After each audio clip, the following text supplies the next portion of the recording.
네, 오늘은 두 본성에 대해서 고린도후서 4장 16절 말씀으로 함께 말씀을 우리가 나누도록 하겠습니다. 1886년에 로버트 루이스 스티븐슨이라는 사람이 단편 소설을 하나 지었는데요. 이 소설은 인간의 이중성을 풍자한 아주 유명한 작품입니다. 바로 지킬 박사와 하이드입니다. 어린아이들도 이 책을 많이 읽죠. 여기서 이 내용을 잠깐 보면요. 주인공 지킬 박사는요. 인간의 선과 악 두 가지 본능을 여러 가지 시험 끝에 이 육신의 그 악만을 드러내는 그러한 약물을 만드는 데 성공을 합니다. 그래서 자신의 내면에 있는 그 악한 존재의 인격을 뭐라고 지었냐면 하이드라고 이름을 줬어요. 약 먹을 때마다 그는 악한 존재가 돼서 하이드가 되는 것이죠.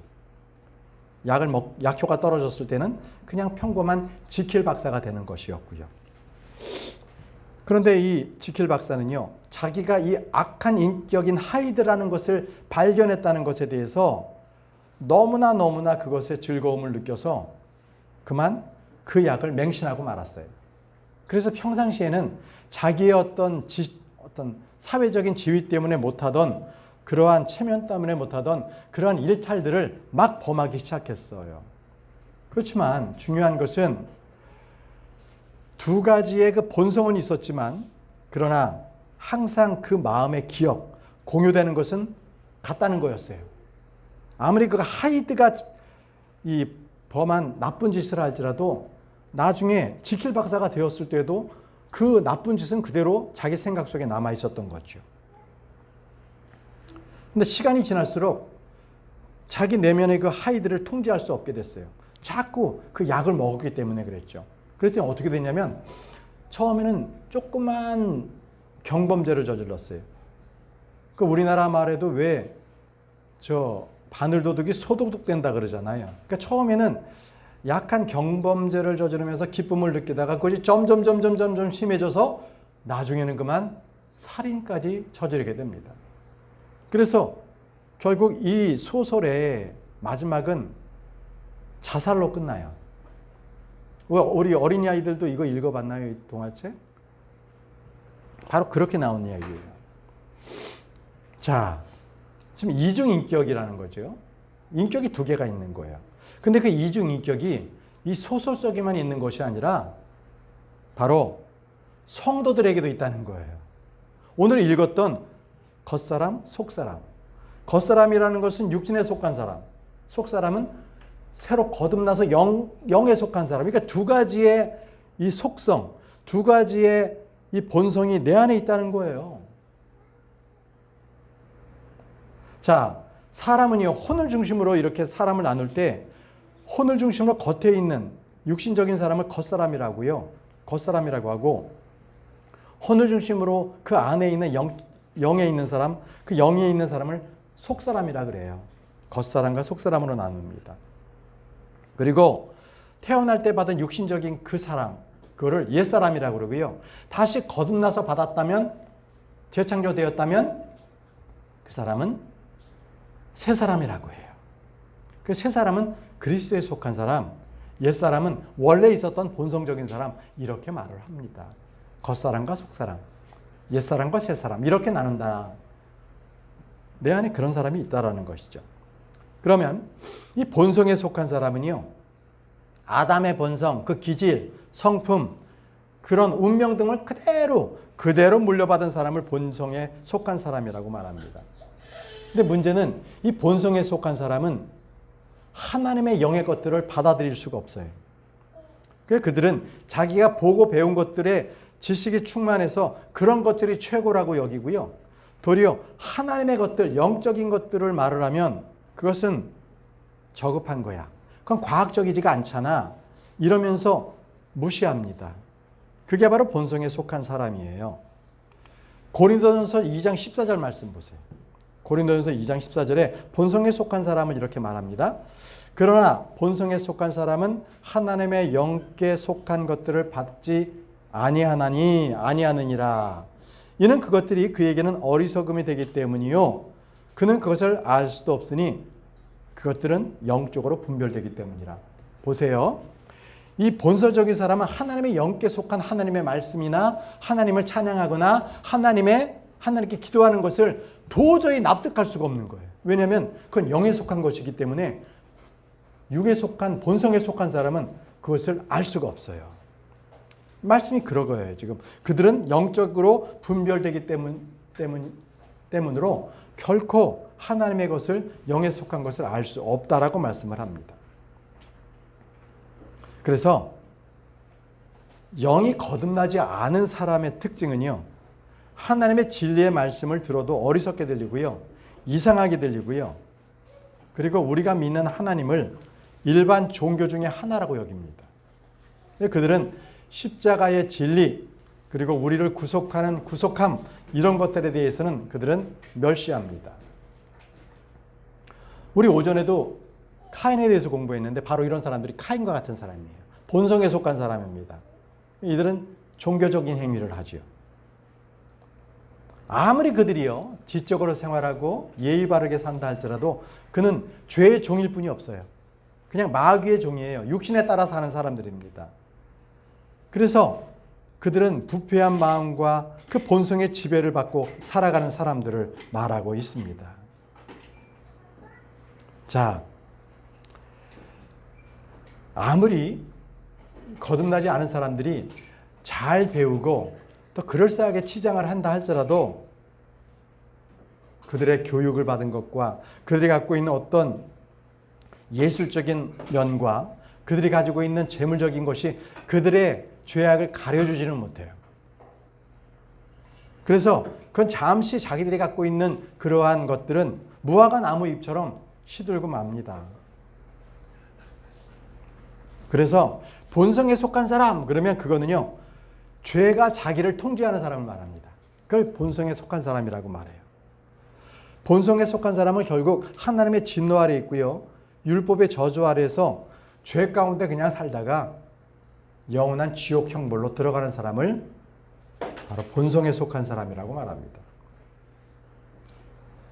자, 그 사람들은 하나님 앞에 복종할 수가 없어요. 자기의 죄 아래 복종하기 때문에. 로마서 8장 7절 말씀 보세요. 거기에 보시면 이는 육신적인 생각은 하나님을 대적하여 원수가 되기 때문이니 그 생각이 하나님의 법에 복종하지 아니하며 정녕 복종할 수도 없기 때문이다 라고 말씀하셨습니다. 하나님의 법에 복종할 수가 없어요. 육신에 속했기 때문에 그 영적인 법을 이해하지도 못해요. 아무리 서울대학교를 나와도 하버드대를 나와도 도저히 하나님의 말씀이 들어오질 않아요. 그것은 육신적으로 속했기 때문에 영의 것을 받아들이지 못해요.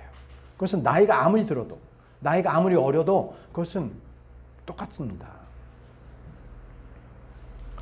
바로 이것과는 반대로 이 성도들은요, 새로운 성품을 가졌거든요. 에베소서 4장 2장 3절, 죄송합니다. 그들이 다시 이 육신의 정욕에 대해서는 에베소서 2장 3절에 다시 한번 이렇게 말씀을 하세요. 지나간 때들에는 우리 모두가 그들 가운데 육신과 생각의 욕망들을 이루며 우리 육신의 정욕들 안에서 우리의 생활 방식을 유지하였으니 다른 이들과 똑같이 본질상 진노의 자녀였었느니라 라고 했습니다. 바로 거듭나지 아니하면 육신의 정욕주 안에 생활 방식이 유지되고 있는 거예요. 그러니까 육신으로 살아가는 사람들을 바로 본성적인 사람이라고 말하는 겁니다. 자, 우리 성도들은요, 이와는 반대의 새로운 성품을 갖고 있어요. 이제 새로운 성품에 대한 부분들을 말씀을 드릴게요. 에베소서 4장 23절에서 24절은 이 옛사람, 본성적인 사람, 이 겉에 있는 사람이 아니에요. 새롭게 몸을 입거든요. 그런즉 너희 생각이 영 안에서 새롭게 되라. 또한 너희는 새 사람을 입으라 라고 했습니다. 새 사람을 입으라. 그것은 하나님을 따라 의와 참된 거룩함 안에서 창조된 사람이다. 이 새 사람은요, 창조된 사람이라고 말하고 있는 겁니다. 그래서 내 안에는요, 겉에 있는 사람, 그리고 속 사람이 있는 거예요. 그리고 옛사람이 있고 지금 말씀하신 것처럼 새 사람을 입으라고 했잖아요. 거듭나면 새 사람을 입어요. 새 사람. 옛사람 새사람이 항상 공존하고 있는 게 내 안에 마음에 그렇게 두 성품이 있는 겁니다. 이 두 성품이 항상 전쟁을 합니다. 그러면 이 세 사람이 어떻게 태어났는지 한번 그 세 성품에 대해서 한번 말씀을 드려보겠습니다. 이 세 성품은요, 옛사람이 변하거나 옛사람에게 뭔가 혁신적인 뭔가 기법을 쓰거나 개혁을 해서 옛사람이 새사람으로 변하는 게 아니라는 거예요. 완전히 새사람은 새롭게 태어나는 것을 새사람이라고 합니다. 결코 옛사람하고는 전혀 종류가 달라요. 거듭난 사람만이 바로 새사람을 받고, 새사람은요 바로 하나님의 성품을 물려받았어요. 새사람이. 그럼 새사람은 죄를 지을 수 있어요, 없어요? 없어요. 하나님의 성품이기 때문에 죄를 지을 수 없는 성품이 저희 가운데 있는 거예요. 구원받은 사람은 새 사람이 꼭 있습니다. 구원받지 않았다면 새 사람을 가질 수가 없는 성품이죠. 우리 어린아이들도 똑같이 구원받았으면, 예수 그리스도를 나의 주님으로 영접했다면 바로 어린아이들도 새 사람을 가지고 있는 거예요. 여러분, 이 세상에는요, 세 종류의 아버지가 있어요. 잘 들어보세요. 세 종류의 아버지. 하나는 육신적인 아버지가 있죠. 두 번째는 하나님 아버지가 계세요. 세 번째는 마귀 아버지가 있어요. 마귀를 아버지로 삼는 사람들이 있어요. 이 세 종류 중에 꼭 영적으로는 하나님 아버지나 마귀를 꼭 아버지로 섬기는 두 부류로 딱 나뉘어요. 예수님을 믿고 구원받았다면 그 사람은 하나님 아버지를 아버지라고 부르고요. 그렇지 않은 모든 사람들은 다 마귀를 아버지로 따릅니다. 자, 우리가 복음을 믿게 되면 그리스도인이 되잖아요. 그는 그때부터 하나님께 속한 사람이 되고요. 그리스도에게 속한 사람이 됩니다. 바로 새로 태어난 사람이 되는 거죠.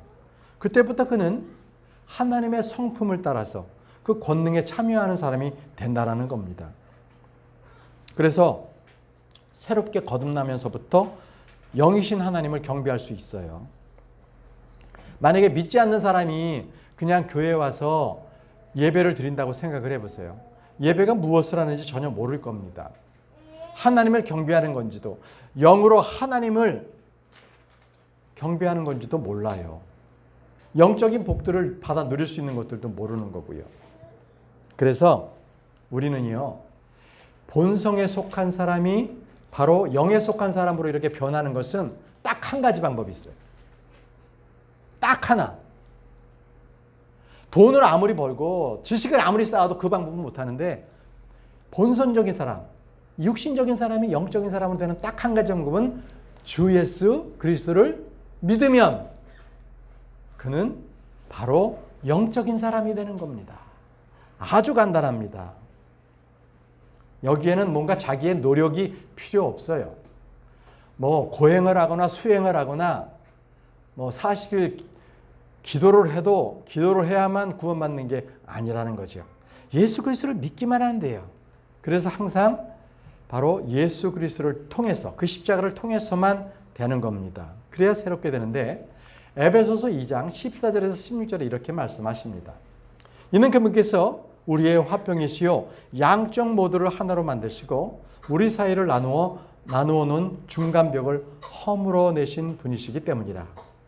그분의 육체 안에서 그 대적하는 것, 곧 법령들 담고 있는 명령들의 율법까지도 폐기하셨으므로, 이는 둘을 그분의 자신 안에서 하나의 새 사람으로 만들어 화평을 이루려 하시며, 그분께서 십자가로 양쪽 모두를 하나의 몸 안에서 하나님께 화해시키려 함이며 십자가로 그 대적하는 것을 폐하려 하심이라. 자, 이 말씀은요, 육신이 계속적으로 하나님의 법을 대적하는 거예요. 그런데 예수 그리스도를 믿잖아요? 그럼 바로 하나님의 영적인 법이 육신적인 법과 항상 다툼을 일으킵니다. 내 안에서, 내 몸 안에서, 내 마음 안에서 그렇습니다. 그렇기 때문에 예수 그리스도를 믿으면 하나님과 화해하게 되는 하나의 몸이 된다라는 것입니다. 네, 여러분, 새롭게 되고 싶으십니까? 그러면 예수 그리스도의 십자가를 바라보십시오. 그분을 믿으면 새로운 창조물이 되고 거기서 새로운 성령의 열매를 맺게 되는 것이죠. 자, 이제 그러면 조금 더 구체적으로 어떻게 새 사람이 될 수 있는지 한번 살펴볼까요? 어떻게 새 사람이 될 수 있는가? 자, 성령께서 우리의 마음에 씨를 뿌리십니다. 한번 생각해 보세요, 여러분들. 땅에 씨를 뿌리면 거기에 새싹이 나잖아요. 씨를 뿌리지 않았는데 새싹이 돋아날 수는 없는 법입니다. 마찬가지로 저와 여러분들의 마음 안에 하나님의 말씀의 씨가 뿌려지면 그것으로 생명이 탄생합니다. 네, 새 사람이 탄생하는 거죠. 왜 주님께서 말씀하신 대로 이 새로운 출생은 항상 새로운 성품을 가져오는데 영에서 나는 것은 영이라고 주님께서 말씀하셨어요. 요한복음 3장 6절에 육에서 난 것은 육이요 성령께로부터 태어난 것은 영이라고 하셨죠. 자, 육에서 태어난다는 것은 우리가 육신으로 응애하면서 태어나는 것을 바로 육에서 나는 것을 말합니다. 성령으로부터 태어나는 것은요, 예수 그리스도를 믿고 새 사람이 되면 그때는 성령으로부터 새로 태어난 영이 되는 것입니다. 이렇게 구분할 수 있는 거예요. 그래서 요한일서 3장 6절에 보면 놀라운 사실을 말씀하시는데 바로 이 거듭난 사람은 죄를 짓지 않는 성품을 갖고 있다는 거예요. 죄를 짓지 않는다는 거예요. 한마디로. 요한일서 3장 6절에 그분 안에 거하는 자는 누구든지 죄를 짓지 아니하느니라. 그분 안에 거하는 자는 누구든지 죄를 짓지 않는다고 말씀하셨어요. 죄를 짓는 자는 누구든지 그분을 보지 아니하였고 그분을 알지도 아니하였느니라. 네, 이 생명은요 육신으로부터 난 것이 아니라 하나님께로부터 난 것이기 때문에 죄를 지을 수 없습니다. 그래서 이렇게 태어난 속사람은 결코 죄를 범하지 않습니다. 그래서 요한복음 1장 12절에서 13절 말씀을 보게 되면요 이렇게 기록되어 있습니다.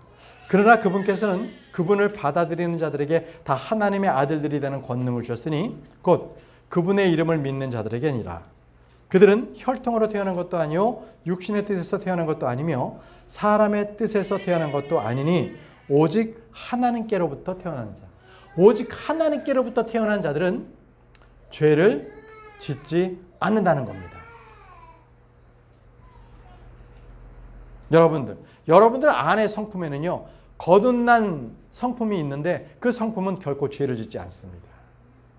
죄를 짓는 것은 나의 육신에 있는 그 성품이 자꾸 유혹을 해서 죄를 짓게 되는 겁니다. 다시 말씀드릴게요. 하나님께로부터 태어난 자는 죄를 지어요, 못 져요? 안 집니다. 요한일서 5장 18절 말씀도 보세요. 우리가 아노니 누구든지 하나님께로부터 난 자는 죄를 짓지 아니하느니라. 그러나 하나님께로부터 태어난 자는 스스로를 지키며 그 사악한 자가 그를 건드리지 아니하느니라. 그럼 여러분들 분명히 하나님께로부터 태어나서 거듭난 자는 죄를 짓지 않는다고 했는데 그렇지 않잖아요. 죄를 짓잖아요. 그죠? 그건 바로 육신의 행위 때문에 그렇습니다. 새 사람이 아니라 그 이전에 갖고 있었던 그 육신의 사람, 옛사람으로부터 짓는 죄예요. 그래서 세욕과 음행과 술과 노름 이렇게 빠지는 것은 옛사람 때문에 그래요. 그런데 새 사람을 받게 되면 그 사람은 하나님의 말씀에 의해서 그 새롭게 되기 때문에 옛 성품을 벗어버리게 돼 있어요. 그것을 아예 내던져 버립니다. 그래서 항상 그리스도인들은요, 이 옛 성품과 새 성품이 항상 싸우고 있어요. 매일매일 싸웁니다. 이것은 한 번만으로 끝나는 게 아닙니다. 여기에서 우리의 그 그리스도인들의 고민이 생겨요. 생성품은 죄를 짓지 않도록 하는데 옛 성품은 자꾸 나를 죄로 인도하거든요. 여기에서 우리의 갈등이 생깁니다. 이 성품을 어떤 성품을 내가 선택하고 사느냐 이거에 따라서 내가 어떠한 모습으로 주님 앞에 나타나느냐가 나타납니다. 죄악으로 살아간다면 죄악된 성품으로 살아간 사람이고요. 주님께서 주신 새 성품으로 살아간 사람은 바로 하나님의 그 영으로서 영적인 것들을 지키면서 살아가는 사람들이 되는 것입니다. 여러분, 다시 말씀드릴게요. 믿는 저와 여러분들 안에는요, 꼭 옛 성품과 새 성품이 항상 공존해서 이 두 성품이 항상 싸우고 전쟁을 하고 있다는 겁니다. 지금 이 순간에도 전쟁을 해요. 그래서 바로 옛 성품이 자꾸 나를 죄로 인도하는 거죠. 항상 이 전쟁의 고통 중에 있기 때문에 사도 바울도 로마서 7장에서 이 둘의 치열한 전쟁에 대해서 언급을 해 놓았습니다. 자, 로마서 7장 보겠습니다. 21절, 23절입니다. 로마서 7장 21절, 23절 말씀을 펴보십시오. 그런즉 내가 하나의 법을 발견하였나니 내가 선을 행하기를 바랄 때 악이 나와 함께 있다는 것이라. 선을 행하기를 바라는데요, 악이 나와 함께 공존하고 있는 거예요. 그것이 바로 내 두 성품을 갖고 있는 지금 나의 마음입니다. 23절 말씀 보시면요. 그러나 내 지체 속에 있는 또 다른 법을 보나니 나의 생각의 법과 전쟁하여 나를 내 지체 속에 있는 죄의 법에게로 사로잡아 오는도다. 자, 내 안에 생각의 법, 그러니까 하나님의 법이 있는데요, 또 내 안에 또 죄의 법이 있는 거예요. 그러니까 이 생각의 법과 죄의 법이 항상 충돌하고 싸우고 있는 겁니다. 그래서 사도 바울은 알았어요.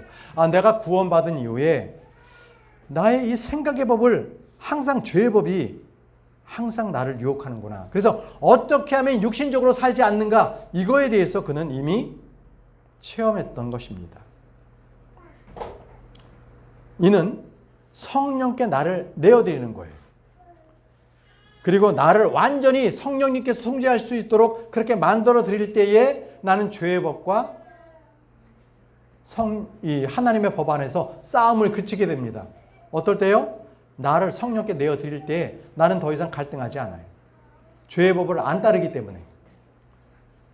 자, 갈라디아서 5장 17절 말씀을 보세요. 갈라디아서 5장 17절 아주 중요한 말씀입니다.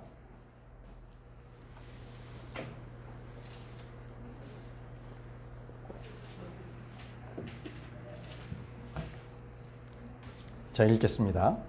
이는 육신이 성령을 대적하여 정욕을 부으며 성령은 육신을 대적하기 때문이라. 그런즉 이들이 서로 반대하여 너희로 하여금 너희가 하려는 것들을 행할 수 없게 하느니라. 딱 이겁니다. 자, 육신과 성령입니다. 그 두 개의 법이 내 안에 있어요. 그렇기 때문에 이게 항상 갈등을 하기 때문에 전쟁을 일으키는 겁니다. 그래서 우리가 항상 육신의 법 안에서 승리하려면 예수 그리스도 안에 있어야 된다는 거예요. 예수 그리스도 안에. 그래야만 죄의 법 안에서 승리할 수가 있는 거예요. 여러분들 이거 잘 생각하세요. 말씀을 듣고 나서도 바로 죄를 짓는 이유는 바로 육신의 법에 내가 노예가 됐기 때문에 그래요. 바로 예수 그리스도 안에서 거해할 때, 그분의 말씀에 순종할 때 나는 육신의 법의 통제에서 벗어날 수가 있는 겁니다. 내가 육신의 법 안에 있을 때는 항상 하나님과 싸웁니다. 항상 하나님과 반목적인 갈등 속에 다툼만 있을 뿐이에요. 그러나 내가 예수 그리스도 안에 있을 때 바로 그분께서 주시는 평안이나 기쁨이나 감사나 찬양이 넘쳐 흐를 수 있는 거예요. 승리가 있습니다. 자, 이제 내 안에 두 개의 법이 있다는 것을 여러분들에게 말씀을 드렸습니다. 이제부터는요, 어떻게 하면 저와 여러분들이 이 죄의 법에 대해서 바로 내 이 속사람이 이 겉사람을 이겨낼 수 있는가, 어떻게 하면 전쟁을 승리할 수 있는가, 이것을 한번 말씀드려 보겠습니다. 여러분들은 이 지금 말씀드리는 것에 대해서 그렇게 하나님의 말씀에 따라 사시길 바랍니다. 첫 번째는요, 어떻게 전쟁을 치러야 되냐면 죄에 대해서는 내가 죽은 자로 간주하십시오. 성경에는 계속적으로 우리에게 당부하는 말씀이 있으세요. 너 자신, 너의 옛사람을 죽은 자로 간주하라는 거예요.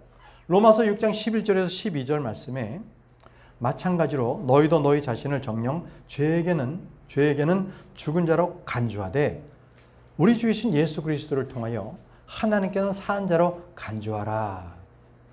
그러므로 죄가 너희의 죽을 수밖에 없는 몸 안에서 군림하지 못하게 하라.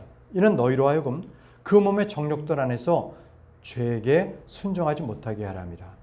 여러분, 우리가 죄를 이길 수 있는 방법, 죄의 노예가 되지 않는 방법은 내가 죄로부터는 죽었다. 그리고 나는 예수 그리스도를 통해서 하나님께는 내가 산 자다. 그래서 과거 사람은 난 죽었다라고 간주하라. 계속적으로 하나님께서는 이 성경 말씀을 통해서 계속적으로 너의 죄성은 죽었다라고 말씀하세요. 왜? 하나님의 본성이 들어와 있기 때문에 이제는 그렇게 간주하고 살면 된다는 거예요. 그게 믿음입니다. 죄가 나에게 다가올 때 그것에 반응하지 말라는 겁니다. 그것이 바로 죽은 자의 특성이죠. 죽은 자는 누가 옆에서 욕한다 그러고 누가 옆에서 아주 그냥 폭력을 행사한다고 해도 죽은 자는 말이 없잖아요. 그렇게 간주하라는 겁니다. 저도 마찬가지예요. 나에게 해를 끼친 사람을 죽이고 싶은 마음이 막 들 때가 있어요. 이게 바로 죄에 대한 나의 반응인 거거든요. 내가 막 내 죄성이 막 부글부글 끌어올라오는 거예요. 여러분, 원수를 갚는 일은 하나님께 맡기고 나는 나의 겉사람은 죽은 자가 돼야 되는 거예요.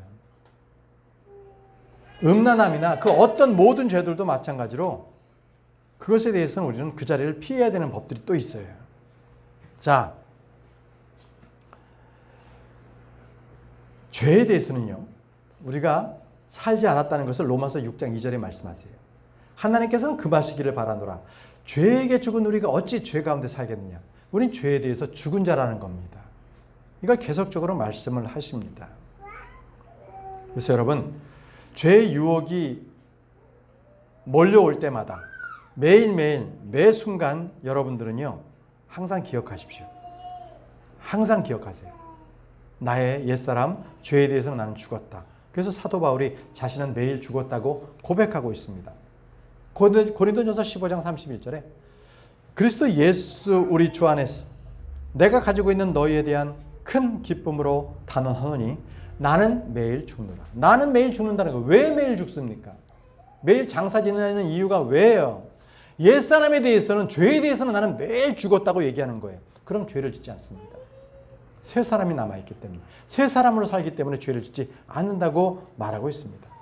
자, 여러분들도요, 매일 나는 죽노라, 죄에 대해서는 죽었다라는 것을 늘 죄의 유혹 속에서 고백하셔서 승리하시기 바랍니다. 자, 두 번째는요. 자, 죄의 법을 이길 수 있는 방법 두 번째는 육신을 신뢰하지 말라는 거예요. 육신을 신뢰하지 마십시오. 빌립보서 3장 4절에 나 역시 육신에 신뢰를 둘 수 있으나 그리하지 아니하노라 라고 했습니다. 왜냐하면 육신에게 신뢰하는 사람은 누구든지 패하기 때문에 그렇습니다. 마찬가지로 사람을 신뢰하는 사람은요, 그 사람은 꼭 망합니다. 사기당합니다. 사람은 두려워할 대상이 아니에요.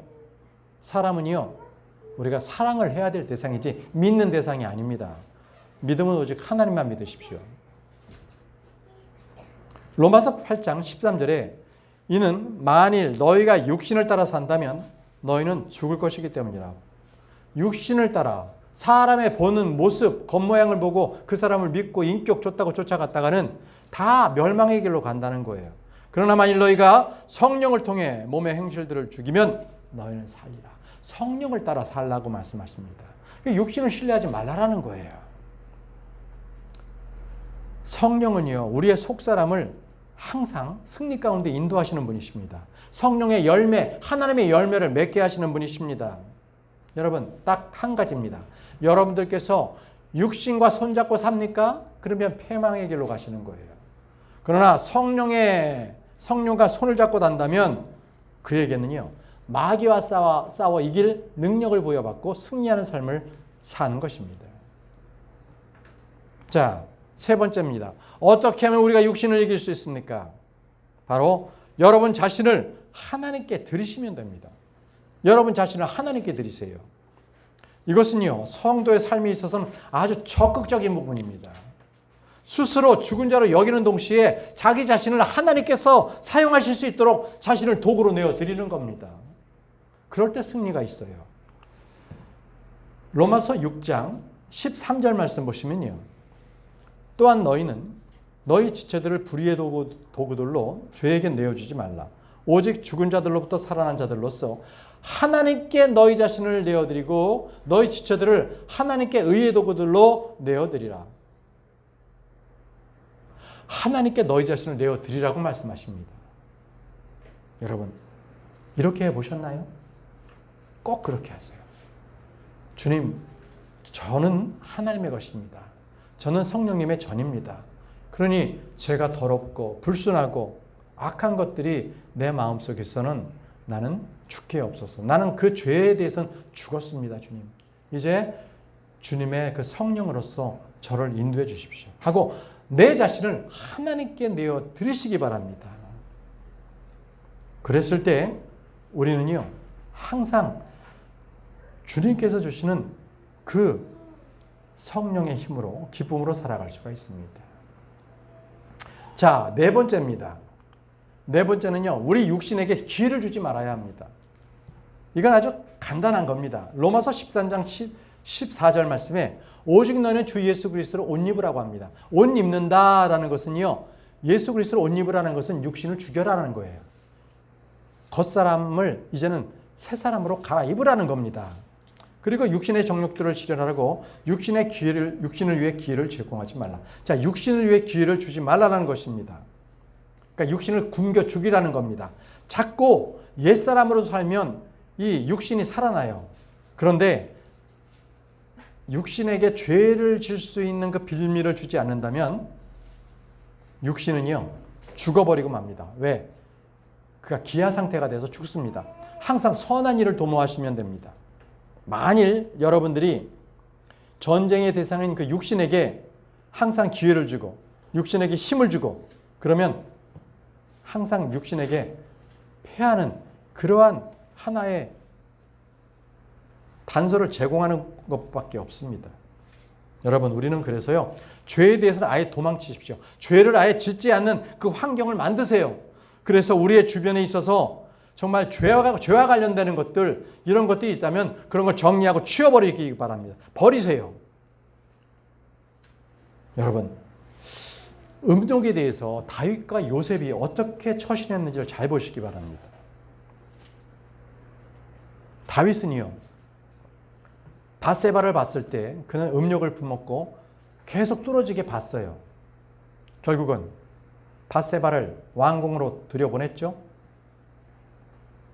결국 그 남편 우리아를 죽이는 살인까지 저질렀죠. 이것이 바로 육신의 죄를 허락했기 때문에 나타난 바로 그 죄악입니다. 그러나 요셉을 보세요. 요셉은 어떻게 그 음욕에 대해서 대처했나요?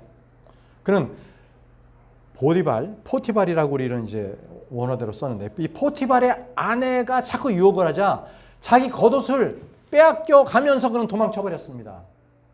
여러분, 음란함에 거기 가서 나는 기도하고 있으면 괜찮을 거야?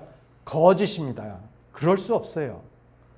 룸사롱에 가서 아주 그냥 속옷이 다 보이는 여자 옆에서 자기가 그것을 이겨낼 수 있을 것 같아요? 그건 육신에게 죄를 지으라고 갖다 주고 있는 거예요. 여러분, 아예 그 자리를 피하십시오. 그걸 이길 수 있는 사람은 한 사람도 없습니다. 우리는 모두 죄덩어리이기 때문에 그런 죄를 피해야 합니다. 술집, 육신에게 기회가 주는 어떤 장소나 이런 피하시기 바랍니다. 저는 여러분들에게 이 시간에 노래나 음악, 그리고 춤, 이런 것들에 대해서 그 기원에 대해서 잠깐 말씀드리고 싶어요. 음악이 어디서 나왔는지 아십니까? 음악은 애초부터 하나님께 올려드리라고 음악이 시작이 됐어요. 그래서 덮는 그룹 아시죠? 에스겔서에 보게 되면 28장에 이 덮는 그룹이 나오는데 그는 작은 북과 관악기들이 그에게 있었다는 거예요. 바로 음악하는 자, 현악을 연주하는 오케스트라의 지휘자인 격이 바로 덮는 그룹이었습니다. 근데 이 덮는 그룹이 어떻게 했어요? 타락했잖아요. 그때부터 그는 자기를 만족하는 죄로 쓰이는데 그 음악을 사용하기 시작했어요. 그러면 죄로 인해서 카인 있잖아요. 카인의 후예 중에서 바로 이 세상에 음악의 조상이 나타나기 시작합니다. 그 이름이 바로 유발입니다. 유발. 창세기 4장 21절을 보시면 유발이라는 자가 나오는데 그 유발은요, 바로 하프와 오르간을 다루는 자들의 조상이라고 되어 있습니다. 바로 음악하는 자들의 조상이 되었습니다. 누구에게? 카인, 믿지 않는 자, 저주의 아들, 그 자의 후예입니다. 그래서 어떻게 했을까요? 아침에 우리가 배웠지만 바로 그 도시가 만들어지잖아요. 죄악은 도시를 만들게 합니다. 땅에서 소출을 못 내게 하니까 결국 카인은 도시를 만들었거든요. 도시에 사는 것은 아주 저주스러운 거예요. 저주 때문에 도시가 만들어졌기 때문에. 그러니 거기서 음악을 하면서 도시의 사람들을 즐겁게 한 것이 바로 유발입니다. 음악은요, 애초에는 하나님을 찬양하도록 만들어졌어요. 시편이 다 하나님을 찬양하는 음악입니다. 노래입니다. 그런데 그것을 세상 사람들이요, 자기를 즐겁게 하기 위해서 그렇게 음악을 만들어요. 죄가 들어와서 바로 변질이 된 것이죠. 여러분, 춤은 어떻습니까? 춤은 어때요? 노래가 사람들을 즐겁게 하는 세상 음악으로 변질되었던 것처럼 춤도요, 탱고, 왈츠, 지르박, 차차차, 이 모든 것들은요, 누굴 흥겹게 합니까? 사람을 흥겹게 하는 음악이 주는 춤으로 변질돼 버렸어요. 여러분, 이런 것들이요, 여러분들의 육신에 가까이 오도록 기회 주지 마십시오. 저는 예수 그리스도를 믿고 난 이후에 노래방 안 갑니다. 왜냐하면요, 노래방에 저는 그나마 가서 그 사람들이 있을 때 찬양을 부르려고 했더니 저 끝통에 3개의 찬송가 3개 있더라고요. 그리고 찬송가 없어요. 그곳에 가지 마세요. 거기 가면 세상 사람들 노래를 부를 수밖에 없기 때문에. 왜 육신에게 기회를 줍니까? 주지 마세요. 자, 이제 육신에게 기회를 주지 마시고요. 5번째. 자, 이제 마지막 5번째입니다. 5번째는요, 성령 안에서 살아가시면 됩니다. 성령 안에서 살아가시면 여러분들은 육신에게 기회를 주지 않고 육신을 이길 수 있습니다. 바로 이것이 바로 가장 적극적으로 이길 수 있는 방법이에요. 아예 애초부터 성령 안에서 살아간다.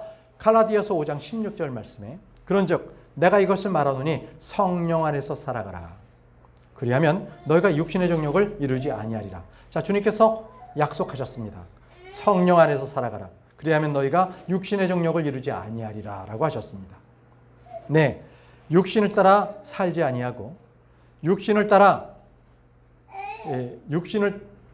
따라 살아가면 그는 정죄함을 있습니다. 성령에 따라 살아가야 합니다. 육신의 생각은요, 결국 사망입니다. 그러나 성령으로 살아갈 때 그는 생명과 평안을 얻습니다. 육신에게 뿌리면 육신적인 것만 거두어요. 썩는 걸 거둔다는 거죠. 그러나 성령 안에서 심는 자는 성령의 열매를 맺게 됩니다. 여러분 모두는 성령의 열매를 맺기를 바랍니다. 주님께서는 우리에게 땅에 있는 너의 지체를 죽이라고 말씀하셨습니다. 땅에 있는 너의 지체를 죽이라. 우리가 지금 있는 두 인격 중에서 겉사람, 옛사람, 본성에 속한 사람을 죽이라는 거예요. 십자가에서 이미 죽었습니다. 예수 그리스도께서 십자가에 못 박혀 죽으셨을 때에 저와 여러분들의 옛사람도 거기서 십자가에서 죽었습니다. 이제 새 사람으로 살고 있는 것입니다. 성령을 통하여 너의 행실을 죽이면 너희는 살리라 라고 말씀하셨습니다. 그렇기 때문에 여러분, 십자가를 지는 것을 두려워하지 마세요. 거부하지 마십시오. 여러분들이 참 생명을 얻은 후에는 그 생명으로 살아가서 열매를 맺으시기 바랍니다. 그것이 바로 십자가를 지는 겁니다. 매일매일 여러분들은 자기의 십자가를 지십시오.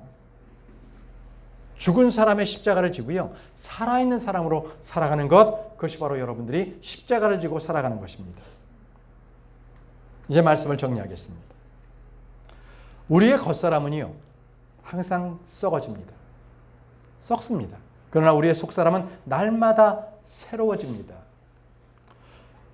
고린도후서 4장 16 오늘 본문 말씀에 그까닭에 우리가 낙담하지 아니하노라. 오히려 우리의 겉사람은 낡아지나 그럼에도 우리의 속사람은 속사람 날마다 새롭게 되는도다라고 말씀하셨습니다. 우리의 겉사람은 날마다 늙습니다. 우리의 몸은요 항상 썩어집니다. 지금 흰머리가 나고 주름이 생기고 그렇죠? 이런 것들이 지금 썩어가고 있는 거예요. 지금 죽음으로 가고 있는 겁니다.